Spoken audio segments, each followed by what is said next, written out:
Hello, team, and welcome to the stream. Oh, I'm tired. Let me make sure everything's set. I think I got everything worked out. Yeah, today I want to play with Hashicorp's Terraform, and I'm going to send some banter your way on a demo that I prepared and never really got to show it, so I'm going to blast it out to all y'all right now. So, for those of you familiar with Terraform, it is a provisioner. I have a demo that does something very simple but somewhat powerful in the fact that it will provision a similar resource, a Linux slice across multiple cloud providers all in one shot. So that's kind of cool. It's just a Linux box, so it really isn't a panty dropper by any means, but it's still a pretty good demo. At the very minimum, today's stream will kind of show you a little bit of what Terraform is, what it does, how you interact with it. How it's different than other ones, and I'll show you the demo, and you'll get an idea of how the workflow is for like infrastructure as code. And again, dead simple, but kind of some grace in that. So I want to go ahead and get started. Let me see where I'm at. Hey, so here we are in Visual Studio Code. Look, where's Visual Studio Code? And let me talk a little bit about what Terraform is. It's a provisioner, like I said earlier. It creates resources on your behalf in cloud providers or other what we call providers as far as a construct goes with Terraform. You basically write a bunch of configuration files in HCL language. It's a declarative language, and basically you put stuff on the plate that you want to be provisioned, and you run it, and it goes and figures a lot of stuff out for you, and provisions those resources in the cloud. So there are many ways to provision things. Like you can get away with using the clown suit, the console. You can fire up nodes and do things that just doesn't scale very well, and you really don't have any control over it, and it leads to a lot of things, and that leads to a lot of bills, a lot of contemporaneous running resources. Surely you can get by doing that, but it's kind of better ways to do it. Another way people do it is by scripting. This is a pretty predominant way of getting resources fired up, and I kind of want to say that, yeah, that's great. But Terraform kind of shines in the fact that it itself is somewhat of a scripting engine because it's bouncing off the APIs, but it's also doing something amazing in tracking what it's doing. Lastly, you can actually go to a native cloud provider's provisioner, like CloudFormation, Deployment Manager, or ARM for Azure. That's great. Those things are amazing. They work very well. Extremely powerful, but they're all in their own box. That's not where Terraform exists. So at the end of the day, what Terraform's bits and pieces are is, like I said, a pile of configuration files, and I'll get to those in a little bit. It has what we call providers, and providers in this sense are going to be our different cloud providers. And in another sense, it's just an abstraction for an API. So it doesn't have to be a cloud provider. It doesn't have to be AWS or GCP. It's basically could be anything, and even Twitch can be a provider. It's something that provides data or something we can provision, like a new channel or something else. So it's really powerful in the fact that it doesn't just do cloud resources. It does a lot of things with other APIs. Next thing it does is it fires up resources, and those resources could be servers, etc. In our case, it's going to be one single Linux box. But most importantly, and coolest thing that it does is it actually keeps track of state. And if you think about this, it really makes sense. When you're using things like CloudFormation or ARM and or Deployment Manager, Google's keeping track of those resources. One, so they can bill you for them. Two, so they know that when they're supposed to be up and down, and then you tell them what to do. So they're keeping track of all that. When you're outside of the box, you're not. So Terraform exists outside of the box, and it has to keep track of state, and it's a very powerful thing to understand, and we'll kind of interact a little bit with state here today, so you kind of understand it. With that said, I think I'm going to start banging on this demo a little bit. So let's see. All right, so let's go to the bits and pieces of a Terraform project, if you will, or workspace. Here are 3 different files that I have over here. I have a main Terraform file. It's basically declarative of all my providers, which are my Google providers, and also has in it all of the resources that I would like to fire up on those. I'll go on those in a little bit of detail in a second. Another thing it has is it declares variables, things that exist that I want to pre-declare so it doesn't have to ask me a bunch of questions, and they can be reused. An example of that in this demo is going to be tags. All those cloud providers that I had mentioned support tags, so we're going to put the same set on all three, just to kind of show how you can declare a variable and blast out that value across multiple cloud providers.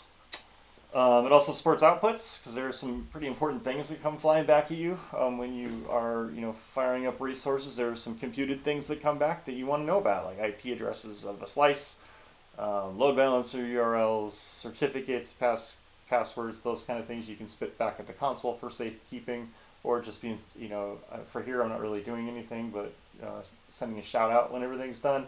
But that's the general gist of a project. Now, if we look at it, we've got this Visual Studio plugin, which is pretty cool. It kind of takes a look at your project from what Terraform's looking at, and it breaks it down in providers, variables, resources, and data sources, and outputs for you. You can see here that I have 3 different providers that are declared.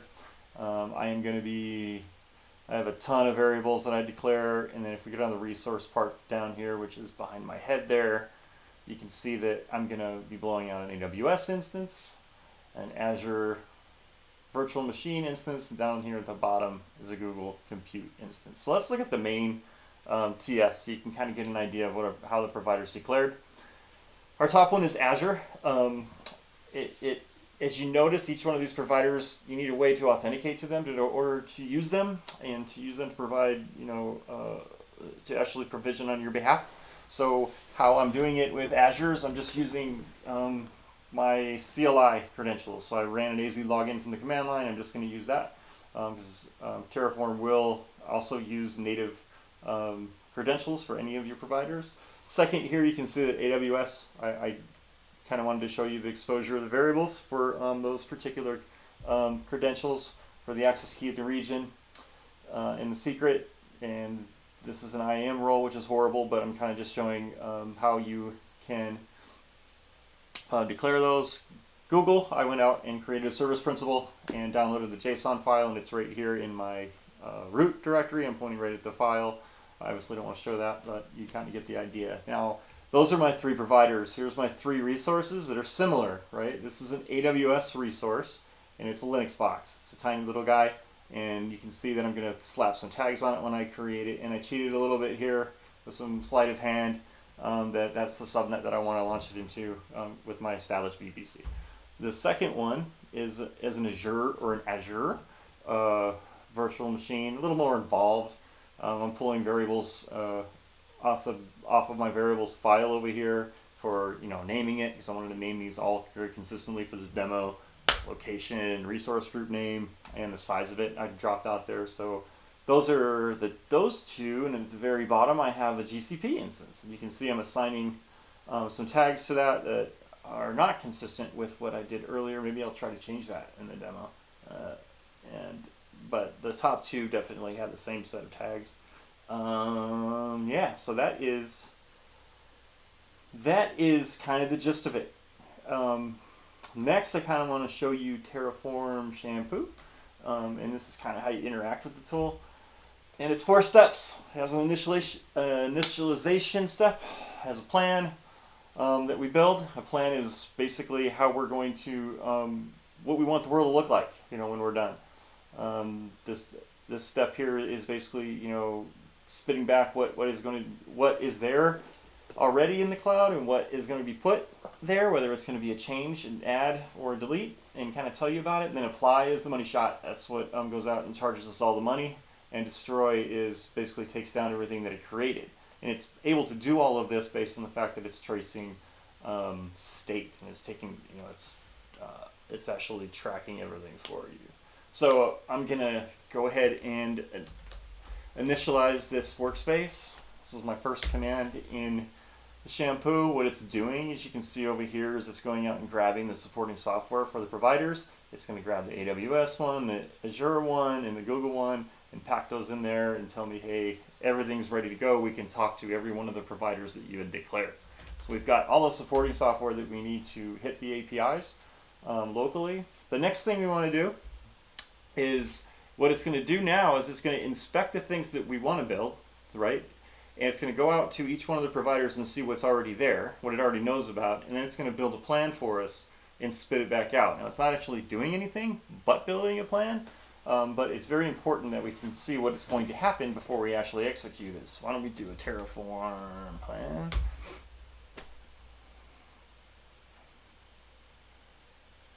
All right, so there is the plan, and I'll scoot this up for a tiny bit. Maybe it'll shrink to unusable proportions, but a lot happened here. What you really want to pay attention to is this. Hey, if you execute this plan, if you apply it, this is what's going to happen. We're going to add 7 things, and those 7 things are declared above. You can kind of see that what's going to happen here are computed values are kind of read-only, and they're actually generated by the API. These are ones that we explicitly had set. So it looks like we're going to add 7 resources across 3 cloud providers, and we're going to see how that goes. Now, the apply command actually takes the plan and makes the world real. So in sci-fi terms, it is actually creating something from nothing, and that's exactly what it's doing here. And I'm going to go ahead, this is going to take a little bit, but we're streaming. We'll see if we can switch views here and get the browser view of all this. So here's AWS. It looks like it's just launched one called Hattrick, so that one's working. So it went out there. Let's go ahead and check GCP. And we've got, you can see right there that we've got a machine that is launching. And let's go out to Azure. This guy's typically a little slower. See if this guy, and there's another one out there. So those 3 resources are all provisioning. This one looks like it's still creating a little bit. And AWS seems to get this job done a little bit faster. And we've got a machine that's up and running that we can hit.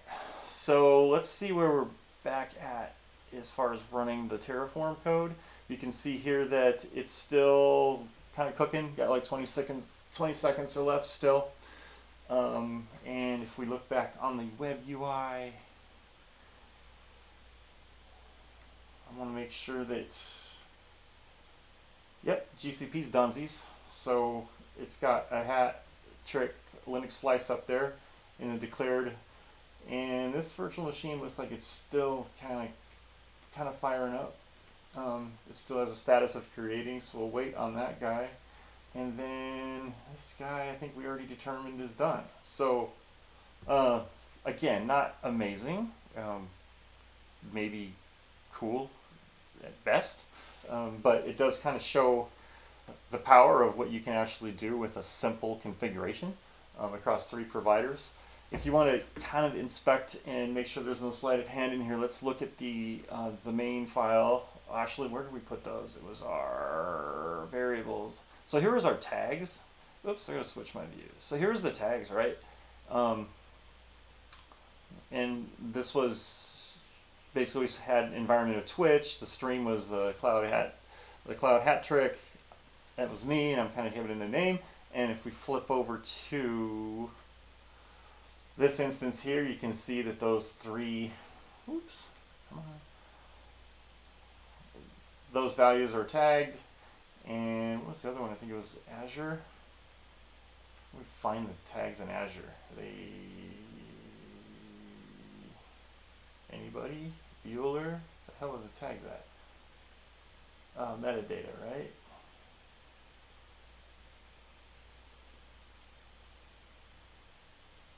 What's happening? Oh, here they are. Here's the tags. So Hattrick, which was the same as AWS over here. And then Twitch, oops, and there was Twitch, and then here's the stream. So those are the tags, so uniform tagging across all of them. Okay, let's see how we did here, and looks like our terraforming is complete. you'll notice that we now have in our directory over here in our project, we have this state file.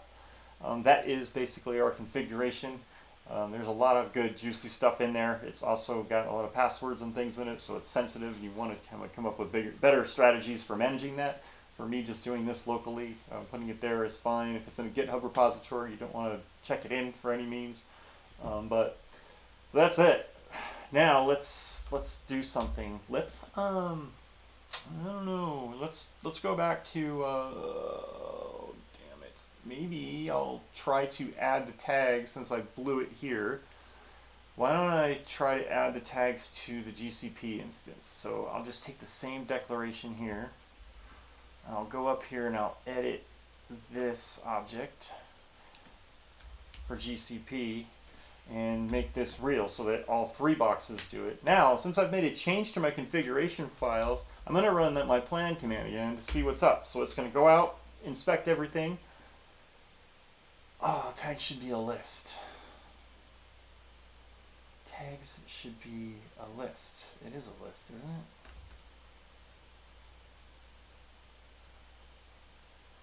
Oh no, that's an array. Yeah, that's not gonna work. Damn it. Let me try something. Alright, we'll try a different change.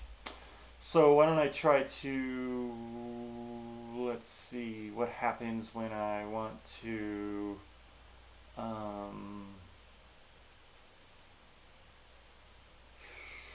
what do I want to do here? Let's change, ouch. Why don't I just change my variable file and see if I can change this to change for Twitch stream. Now I'll run a plan. It's going to go out and take a look at things for us. And it's going to go, all right, based on your changes, this is what happened. Looks like you're going to have 2 things that are going to change. Looks like it's going to be just the tag value for the Linux box in AWS, the one in Azure. It's just going to change them, so it's not going to replace them or add them, which is cool. So it should just update that now that we got it. Apply it, and then we'll come over here and watch some magic, maybe. Let's make this gigantic. And what do we change? I think we changed this environment, right? Yeah, so if I refresh this guy, change for switch stream is right there, all gigantic. So yeah, not amazing, but you get the idea. Then so we don't get charged and we don't leave them around, and we're actually proving that we have an immutable infrastructure. We can destroy, we can create, use, and destroy. We're going to go ahead and destroy it. So, whoops, you can't see me anymore.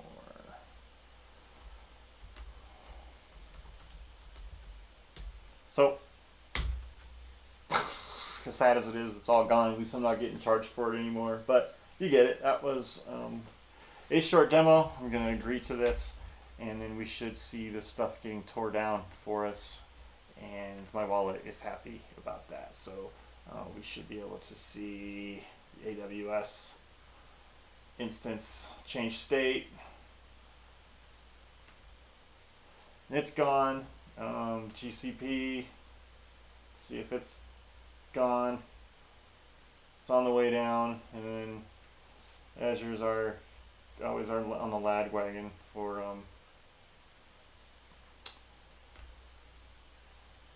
provisioning. But here you can see here that the status is deleting and everything is going away. So since everything's going away, all my resources are going away, I'm gonna go away. Thanks for watching. Have a good night. I'm kind of tired, but good night.